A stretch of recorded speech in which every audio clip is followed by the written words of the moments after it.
بسم اللہ الرحمن الرحیم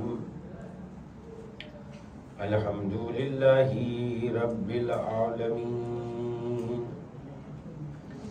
والصلاة والسلام علی اشرف الانبیاء والمرسلین وخاتم النبیین مولانا مقتدانا وہادینا وسیدنا ابی القاسم محمد اللہم صلی علی محمد وآل محمد وعلی اہل بیتہ الطیبین الطاہرین المعصومین الغر المیامین الذین اذهب اللہ عنهم الرجس اہل البیت وطہرهم تطہیرا اللہم صلی علی محمد وآل محمد اما بعد فقد قال اللہ الحکیم فی کتابہ الکریم وهو أصدق الصادقين وقوله الحق بسم الله الرحمن الرحيم فانتظروا إني معكم من المنتظرين صلوات پڑھیں محمد وعلى محمد اللہم صلی علی محمد وآل محمد قرآن مجید کی آیہ کریمہ میں اللہ کا یہ ارشاد ہے فانتظرونی انی معکم من المنتظرین، تم بھی انتظار کرو اور ہم بھی تمہارے ساتھ انتظار کرنے والے ہیں۔ حدیث کے اعتبار سے اگر دیکھا جائے تو سب سے عظیم ترین عبادت، افضل العبادت انتظار الفرج، بہترین عبادت امام زمانہ جل اللہ فرجہ الشریف کا انتظار ہے۔ صلی علی محمد وآل محمد۔ تو یہ لفظ انتظار ایک ایسا لفظ ہے جس میں مومنین بھی انتظار کر رہے ہیں اور خداوند عالم بھی منتظر ہے، انتظار کرنے والا ہے۔ فانتظرونی انی معکم من المنتظرین۔ اب اس اعتبار سے اگر دیکھا جائے کہ سب سے عظیم عبادت انتظار ہے، یہ لفظ انتظار جو ہماری پوری زندگی کو گھیرے ہوئے ہے، ہر چیز انتظار کے اندر چھپی ہوئی ہے اور ہر چیز میں انتظار پایا جاتا ہے، لیکن ہر انتظار کے ساتھ ایک انتظام ضرور لگا ہوا ہوتا ہے، ہر انتظار کے ساتھ ایک انتظام لگا ہوتا ہے۔ مثلا ابھی نئی نئی شادی ہوئی ہے، دلہا کو دلہن کو انتظار ہے کہ دونوں ماں باپ بن جائے، انتظار ہے کہ ماں باپ بن جائے، ابھی بچہ الحمدللہ وجود میں آنے والا ہے، مگر نانی دادا پوتے پوتیے خالائیں وغیرہ جو ہے بچے کے آنے سے پہلے اس کے لباس کا انتظام کرنے لگتی ہے۔ ہر انتظار میں ایک انتظام ہے، ہر انتظار میں ایک انتظام پایا جاتا ہے۔ بارش کا زمانہ آنے کا کاشتکار انتظار کرتا ہے کہ بارش کا زمانہ آ جائے تاکہ بارش ہو، کھیتیوں کو مثلا پانی ملے، کھیت میں اپجاؤ پیدا ہو، کھیت میں طاقتیں پیدا ہو، فصلیں اگے، فضا دھل جائے، آسمان صاف ہو جائے، غلاظت دور ہو جائے۔ لیکن بارش کے آنے سے پہلے اگر کچھ چیز ایسی ہیں کہ جو بارش میں بھیگ جائیں گی، مکان کا انتظام کرتا ہے، چھپر کا انتظام کرتا ہے، خیمے کا انتظام کرتا ہے، تو اب پتہ چلا کہ اگر بارش کا انتظار ہے تو بارش کا انتظام بھی ہے، بچے کے پیدا ہونے کا ماں باپ کو انتظار ہے تو انتظام بھی ہے، اور کاشتکار کو بارش کے آنے کا انتظار ہے تو انتظام بھی ہے۔ جب گیہوں کٹتے ہیں، فصلیں کٹتی ہیں، جلدی جلدی کاشتکار اس لیے فصلوں کو سنگوا لیتے ہیں، فصلوں کو درست کر لیتے ہیں کہ کہیں بارش نہ آ جائے اور بارش میں یہ بھیگ جائیں گے تو خراب ہو جائیں گے، یعنی بارش کے آنے سے پہلے انتظام پایا جاتا ہے۔ اسی طریقے سے پوری